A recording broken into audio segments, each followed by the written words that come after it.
She woke up screaming. That's what I remember the most. That's what broke my heart.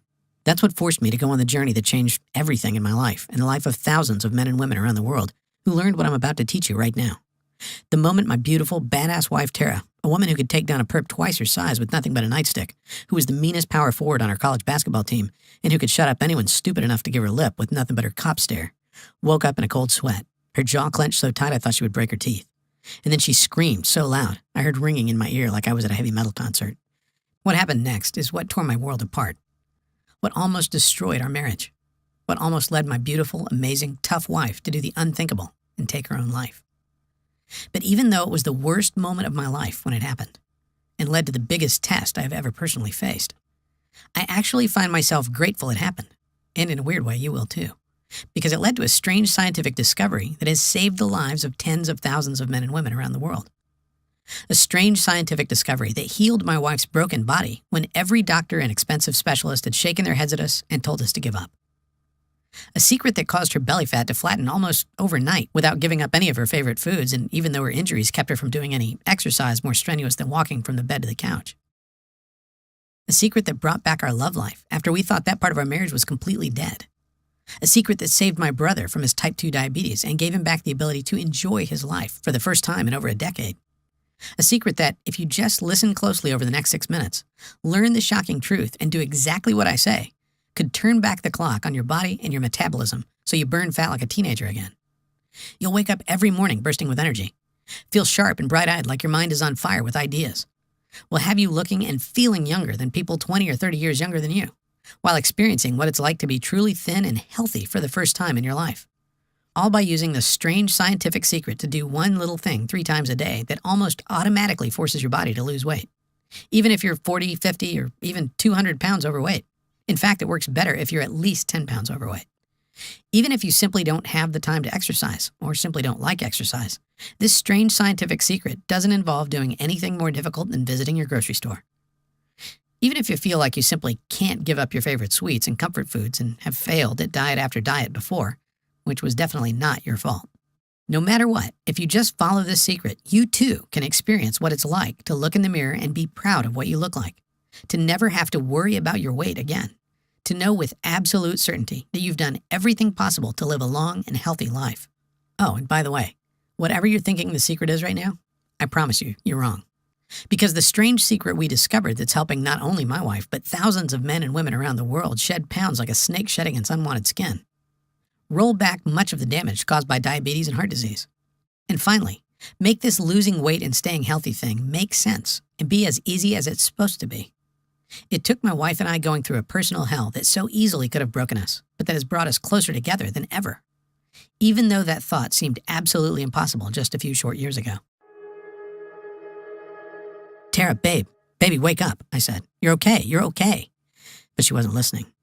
She was there again, back in her squad car, watching a telephone pole rush toward her like a speeding train, bracing for impact, reliving the moment that ruined our lives, the moment that her body became her enemy, the moment I started to lose her. Don't touch me. I'm fat and disgusting, and I'm always going to be fat and disgusting. I don't want you to touch me, she yelled when I reached out to hold her, to kiss her, to show her how much I loved her no matter what she looked like. Suddenly, I felt a terrible wave of shame rush over me. She was my wife, the woman I promised to protect and take care of. And seeing her laying there in agonizing pain and frustration, I felt powerless and weak and useless in a way that I never thought possible. It took over an hour for her to calm down enough to go back to sleep. An hour of tears and self-loathing and hopelessness and grabbing hold of the belly fat she hated so much. Tara had been an athlete her whole life. It was one of the things that made me fall in love with her. How physical and fearless and fit she was, with a body that made her look more like a model than a cop. But since the accident, since the broken bones and the battered spine and the constant, terrible, crippling back pain took away every sort of activity she loved so much, everything had changed. It had been years since the crash. Years of watching the woman I loved struggle and suffer and give up hope. Years of watching her sink deeper and deeper into despair as she kept gaining weight no matter how hard she tried not to. Years of feeling so helpless as my happy, healthy wife became someone else, someone I didn't recognize, someone I'm not even sure wanted to keep living. And now, in her 40s, it's like the battle was lost. The weight just kept coming until she had 196 on her 5'11" frame. And the woman who used to face every challenge with a smile seemed to have given up. You have to lose weight, Tara, the doctor had said in a patronizing voice, like he was explaining why being overweight was bad to a 5-year-old. Like she didn't already know. Dangerously close to type 2 diabetes, she said with a cynical laugh on the ride home, taking the news as just one more brick in the wall of self-loathing she'd built around herself. One more piece of evidence that her life was over. Just a few days earlier, she'd been talking to our daughter about the perfect high school graduation day. Now she was joking about not even living to see it, even though it was 2 years away. That night, I lay awake for hours next to Tara, staring at the ceiling and feeling my heart constrict in my chest, imagining life without my wife. Was she right? Was this it? Was this what our life was supposed to be now? I couldn't remember the last time we'd really kissed, never mind made love. I remembered what her laugh sounded like, and I felt like I was going to cry, realizing I hadn't heard it in years. Did I really have to watch her suffer like this? I tossed and turned all night, thinking of our beautiful daughter finishing high school without a mom. But what could we do about it? We'd tried everything over the years. Everything you can do to lose weight that doesn't involve strenuous exercise. Low carb, low fat, paleo, calorie counting, not to mention all the fancy diets like Dr. Bernstein, Atkins, Weight Watchers, Herbal Magic, Jenny Craig. We spent thousands of dollars we couldn't afford on the salary of 2 cops, and nothing worked. No matter how hard we tried, no matter how much money we wasted, no matter how many nutritionists and specialists we saw, nothing worked. In fact, after every single miracle diet, she ended up weighing more than when she started. These extreme diets were putting her body into shock mode, causing her to have uncontrollable cravings that had her raiding the fridge in the middle of the night and sneaking bags of Hershey Kisses. And as the years went by, it just got worse and worse. She got bigger and bigger and sadder, and our marriage became less about love and more about seeing how long we could go without a fight. Lying there, feeling my wife's warm body curled up against me, I knew I could do one of 3 things. 1, I could ignore the thoughts and the fear swirling in my mind. I could watch what was left of the woman Tara used to be fade to be replaced by a shadow with her face.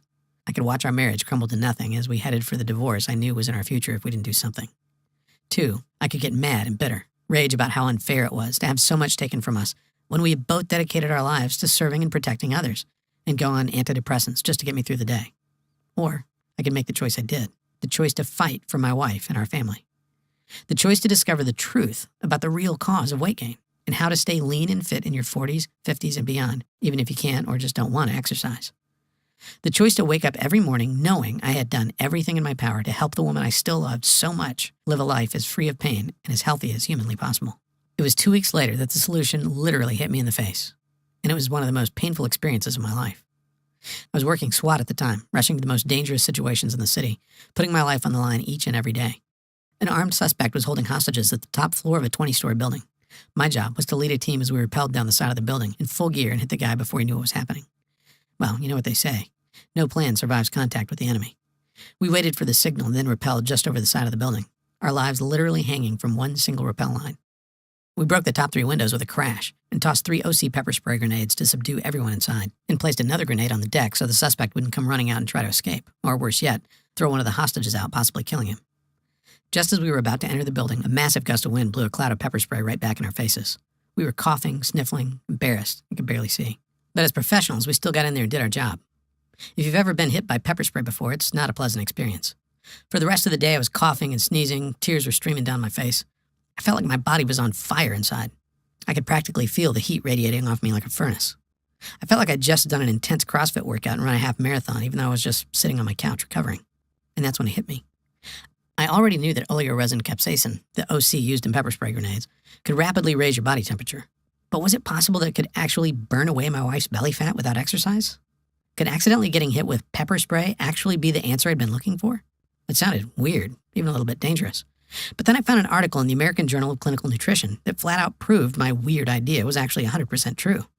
See, in 2012, researchers from the Hokkaido University Graduate School of Medicine ran a weird experiment. First, they put 18 healthy men aged 20 to 32 through 2 hours of cold exposure. Nothing extreme. They sat in a room with a thermostat at 66 degrees Fahrenheit, just cold enough to make the experiment work.